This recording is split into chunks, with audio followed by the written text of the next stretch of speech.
We are standing at the foot of one of the most significant and dramatic structures in all of York, Clifford's Tower.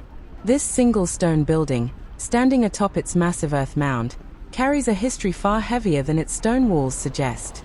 For the next 20 minutes, we will explore the creation of the mound, the tragedies it witnessed, its role in the city's power struggles, and its final, peaceful decay. Our story begins in the year 1068. 2 years after the Battle of Hastings, William the Conqueror was marching north to secure his new kingdom. He ordered the construction of a massive motte-and-bailey castle right here, where the rivers meet. The motte, this huge earth mound we are standing on, was built first. Thousands of laborers shifted tons of earth and rubble to create this high, defensible hill. The very first structure on top was a simple wooden tower. It was a symbol of raw, foreign power. That original wooden tower was vulnerable. It was destroyed by fire during a siege, potentially set by the Danes who aided the English rebellion. William rushed back, crushed the rebels, and promptly built a second, stronger wooden tower. This highlights the tower's early role. It was the focus of intense resistance. Now we come to the darkest and most significant event in this tower's history. In 1190, tensions between Christian debt holders and the Jewish community in York reached a flashpoint. The Jewish community, facing threats of violence from a rioting mob, sought refuge inside the tower. On the night of March 16, 1190, the mob surrounded the wooden tower, setting fires at its base. The people trapped inside, fearing a brutal death and forced conversion, made a harrowing decision. The men tragically killed their wives and children, and then themselves, before the tower was overrun.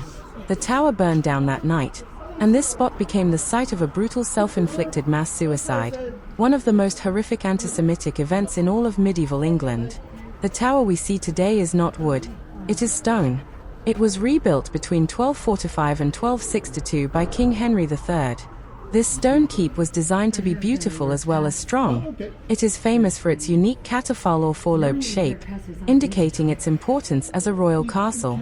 It served multiple functions: a treasury, a royal apartment, and a military store. This final function proved to be its undoing. The tower survived the Wars of the Roses and the centuries that followed. But in 1684, the tower met its final, destructive end, not by siege, but by accident. While the tower was being used as a gunpowder magazine, a fire broke out inside. The ensuing explosion was catastrophic.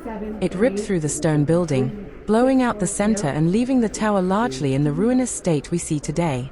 The fire gutted the interior, destroying all the grand chambers King Henry III had built.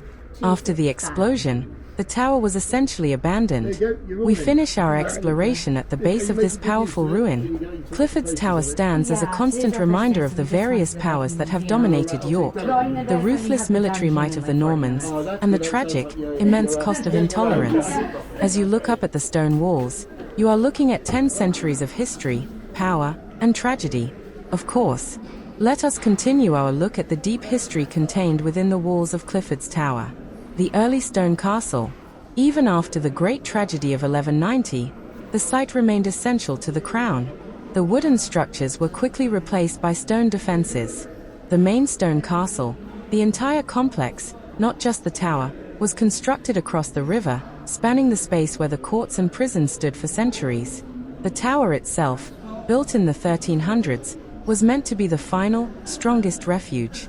The design, that distinct four-leaf clover shape, was highly fashionable at the time and was meant to impress as much as it was meant to defend. It was an exclusive royal apartment, not just a barracks. The windows were elegant, and the stone carving was sophisticated. The role in Scottish wars. For much of the medieval period, York was essentially the second capital of England, especially during the ongoing wars with Scotland. The tower and the surrounding castle complex were critical.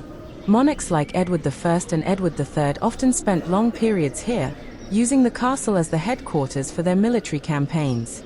The tower would have been buzzing with soldiers, commanders, and officials planning military strategy for the north. The complex served as the key northern treasury and administrative center, handling all the taxes and logistics needed to finance the wars. The final function, the prison. Even after the stone tower was partially destroyed in the Great Fire of 1684, the area remained dedicated to confinement. The buildings in the bailey, the land around the Mound, became the notorious York Castle Gaol, which operated for centuries. Prisoners, often debtors and criminals, were held there in dreadful conditions right up until the Victorian era. The tower itself was used for temporary storage and occasional housing for the jailers. When the famous highwayman, Dick Turpin, was captured, he was held and tried right here in the shadow of this tower before his execution in 1739. So, the tower stood as a constant, silent witness to the city's justice system, evolving from a place of refuge and royal power into a somber symbol of punishment and law. The high, ruined walls you see today are the physical echo of a fortress that dominated not just the city, but the history of all of northern England for almost 900 years. Let us delve further into the tower's fascinating political and symbolic life. The Tower and the Civil War. The tower played a crucial role during the English Civil War in the 1640s. York was a fiercely royalist city, and the castle, with the tower as its highest point, was a key stronghold for King Charles I. In 1644, parliamentarian forces, led by General Fairfax, laid siege to York. The siege lasted for 11 weeks. The Royalists used the tower to store vital supplies and, critically, as a vantage point for their defenders. The tower was heavily bombarded by the parliamentarians, but it held firm. After the decisive Battle of Marston Moor nearby, the Royalist garrison was finally forced to surrender York. The parliamentarians took control of the castle and the tower. For the rest of the conflict, it was maintained by Parliament to ensure Royalist influence in the north was permanently suppressed. This period saw the tower transition from a Royalist symbol to an engine of Cromwell's governance. The name and the keeper. As noted, the tower's common name, Clifford's Tower, does not honor its founder, King Henry III. It is named after a later constable, Roger de Clifford, who was a rebel. In 1322, Roger de Clifford was captured after a rebellion against King Edward II. As a severe punishment for treason, he was condemned to be executed and his body was hung in chains from the tower as a grim warning to the city's inhabitants. This public display of a traitor's corpse gave the tower its enduring, if somewhat morbid, name. The legacy of the ruin. Following the Great Explosion and destruction in 1684, the tower was left as a romantic ruin. In the 18th and 19th centuries, the castle complex became primarily known for the massive stone prisons that surrounded the Mound. The ruins of the tower were largely ignored by administrators, but they became a favorite subject for artists and poets. It was only in the 20th century that the true historical value of the tower was fully recognized, particularly after the full story of the 1190 massacre was widely acknowledged. Today, English Heritage maintains the site not just as a piece of military architecture, but as a space for reflection on centuries of power, conflict, and devastating tragedy. The tower, with its open center and broken walls, is an enduring, iconic image of York, representing resilience against destruction and the complex weight of history. Let us consider the tower's modern physical state and its environmental setting. The earthwork mound. We must remember that the physical mound itself is as important as the stone tower that sits upon it. This artificial hill, or motte, is the original core of the castle, dating back to 1068. It is composed primarily of compacted earth and rubble, and was significantly heightened during the stone reconstruction in the 1300s. This mound presents ongoing challenges for preservation. Keeping the mound stable and ensuring good drainage are continuous tasks for the modern curators. The sheer weight of the four-lobed stone tower pressing down on the earth requires constant monitoring to ensure the integrity of the whole structure. The mound is a critical piece of the historical record, showing the immense resources the Normans were willing to expend to dominate the landscape. The tower's shape and symbolism. The catafalque plan of the stone tower is highly unusual for English castles. This design was not simply defensive, it conveyed a powerful political statement. It demonstrated that the builder, King Henry III, was completely committed to the castle and had access to the most sophisticated architectural ideas of the time. It was a projection of immense wealth and centralized power into the potentially rebellious north. The four overlapping lobes provided better flanking defenses against attackers than a simple round tower, and the complex interior would have featured highly decorated private chambers, making it as much a small palace as a fortress. The surrounding river context. The strategic genius of William the Conqueror's original placement is key. The castle, and the tower, sit right at the junction of the Rivers Ouse and the River Foss. This location gave the Norman garrison unparalleled control over all waterborne traffic and trade coming into the city from the Humber estuary. Any goods arriving, or anyone attempting to leave or enter the city via the rivers, would have been under the direct gaze of the tower. This perfect defensive and commercial location cemented the castle's dominance over York's entire economic life for centuries. So, the tower is not merely an isolated ruin, it is a critical component of a massive defensive system, both physical and economic, designed to secure the Crown's authority over the north of England. Let us examine the transition of the castle complex from a place of royal power to a place of public justice. From fortress to courtroom. By the 18th century, the military function of the old castle complex, including Clifford's Tower, had completely faded. The most vital part of the site became the judicial precinct. The area surrounding the Tower Mound became the permanent home of the assize courts and the infamous York Castle Gaol. The grand, classical stone buildings you see today, built in the 18th century to house the courtrooms, stand in stark contrast to the medieval ruin of the tower. This shift shows how the Crown's control evolved from military might to legal and judicial authority. Public executions. The area just below the tower, near the prison, was the traditional site for public executions. These were highly publicized events intended to serve as a stark warning to the population. The most famous example is the hanging of the highwayman Dick Turpin in 1739. Turpin was held in the castle prison and tried in the courts before being executed nearby.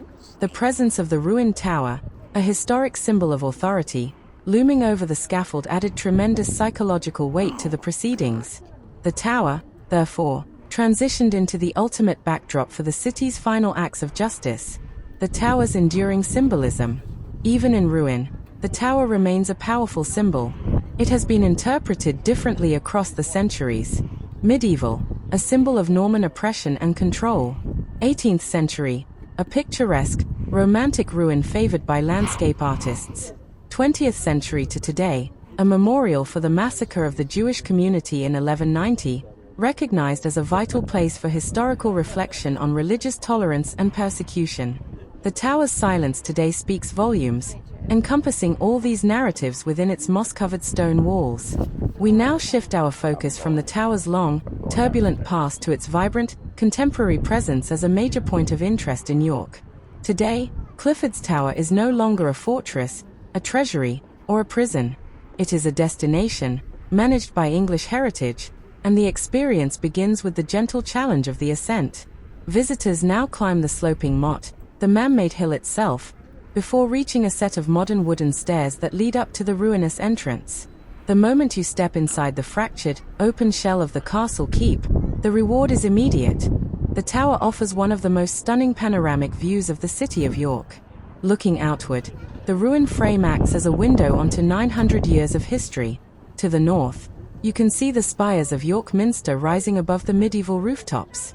To the west, the winding path of the Rivers Ouse carves through the urban landscape. And right below, you can look down upon the surviving elements of the vast castle museum complex, which now occupy the site of the old gaol and courtrooms. The current tourist experience is deliberately designed to acknowledge the tower's dual nature. While information boards detail its military history, the sieges, the royalists, and the gunpowder explosion, equal weight is given to its solemn status as a memorial. Visitors are reminded that this ground is consecrated by tragedy. The interpretation is sensitive, treating the site not just as architecture, but as a meditation on time and intolerance. The tower's central location is key to its popularity. It sits just moments away from the famous Jorvik Viking Center on Coppergate and the entrance to the Castle Museum, effectively anchoring the entire historical district of the city. For many visitors, the climb to Clifford's Tower acts as a physical and historical punctuation mark, a final, high vantage point from which to gather all the stories they have encountered while exploring the streets below. Clifford's Tower is managed by English Heritage, and the ticket prices can vary based on the season, so it is always best to check their website for the exact cost on the day of your planned visit. However, here are typical price ranges and key details. Adult admission usually ranges from about £9 to £14, depending on the season and whether you purchase an advance ticket. Children aged 5 to 17 usually pay between £5 and £8. Tickets are typically valid all day, allowing you to arrive at any time and stay as long as you like within the operating hours. Major attractions right beside the tower. The area surrounding Clifford's Tower is known as the York Castle Museum Complex, featuring two of the city's most significant attractions. York Castle Museum, located directly adjacent to the tower, this museum is housed in the former debtors' prison and the female prison, the buildings that replaced the medieval gaol. It offers a spectacular glimpse into social history, featuring a reconstructed Victorian street called Kirkgate, a toy exhibition, and displays on the history of the prisons and punishment in York. This is a must-see, and separate admission is required. The tower acts as a fantastic anchor for exploring a wide array of attractions, often just a few minutes walk away. York Dungeon, a theatrical and sometimes scary experience that delves into the city's darker past, including tales of plague and famous criminals. York's Chocolate Story, an interactive attraction tracing the city's rich history in chocolate making, featuring famous names like Rowntree's and Terry's. The Merchant Adventurers Hall, a beautifully preserved 14th-century timber-framed building, offering a look into the life of York's powerful medieval merchants. The Shambles. Though slightly further into the city, no visit is complete without wandering down these uniquely narrow, overhanging medieval streets. By visiting Clifford's Tower, you are placing yourself at the very heart of York's historical, architectural, and contemporary tourist circuit, with nearly 1,000 years of stories waiting just footsteps away.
Alright, we can go.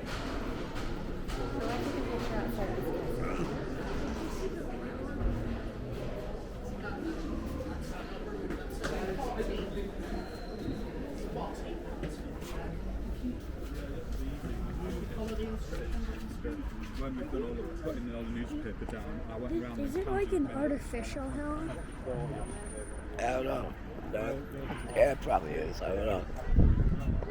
Yeah, they probably built the hill so they can put the castle on top. There's no way that right here, there's a perfect size at the top. There's a perfect size for the castle. And it's super steep like this side and then steep.